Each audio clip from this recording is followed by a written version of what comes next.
Я не захотел убивать. Не захотел. Ну да, и что? Не захотел. За 300 лет я первый викинг, не захотевший убить дракона.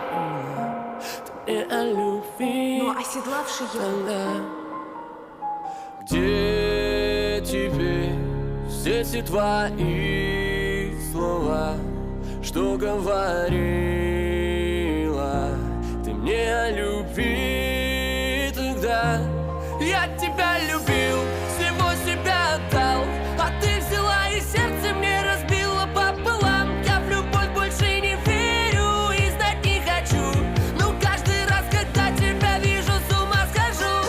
Назло твоим словам буду сегодня пьян, будто был ураган, снесу все опять чертям. Я в любовь больше не верю и знать не хочу, но каждый раз, когда тебя вижу,